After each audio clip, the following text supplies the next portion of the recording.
Vous aimez les jeux d'aventure, les RPG, et on reste dans l'univers japonais avec le titre qui fut incontestablement la grosse annonce de la dernière conférence PlayStation 5. Ce fut, et je pense que vous le reconnaissez avec ces images, Final Fantasy XVI de Square Enix. Eh bien, aujourd'hui, on apprend énormément de nouvelles choses. Tout d'abord, la classification provisoire PEGI, vous savez, c'est cette petite mention qu'il y a sur toutes les boîtes en Europe, aurait été attribuée avec un joli et rouge 18+. Ce serait la toute première fois pour la série. Alors, attention, c'est une classification provisoire, même si généralement ça donne quand même bien le ton, d'autant que dans cette première bande-annonce, on a vu quand même du sang, etc., ce qui pourrait tout de suite le classer, là vous le voyez ici, dans ce genre de classification PEGI. Alors, les thèmes matures, ça paraît une évidence.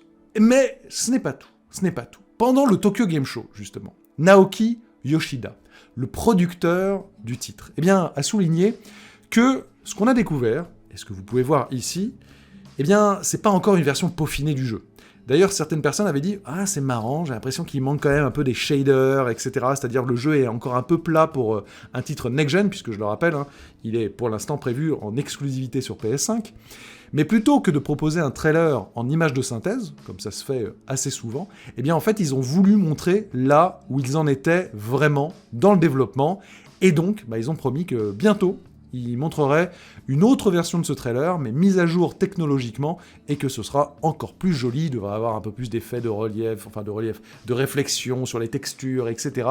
Des shaders un peu mis à jour. Mais ce n'est pas tout, ça régale aujourd'hui autour de Final Fantasy XVI, puisque, selon les sources de Jason Schreier de Bloomberg, le titre serait en développement depuis maintenant un bon moment. Oui, depuis 2016 plus précisément, et il sortirait plus tôt qu'on ne l'imagine. Alors, je peux totalement vous le confirmer, oui, c'est un fait, le titre va sortir, selon mes informations, en tout cas c'est ce qui était prévu, dès 2021.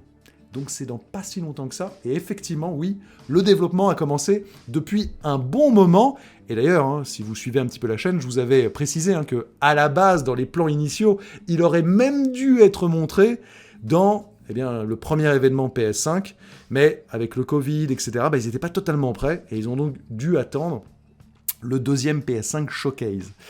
Alors, quand on dit ça quand même, et qu'on y réfléchit 2 secondes, ça ferait quand même déjà 3 grosses exclusivités PS5 pour 2021, puisque on aurait donc ce Final Fantasy XVI, on aurait aussi Horizon Forbidden West, et donc God of War.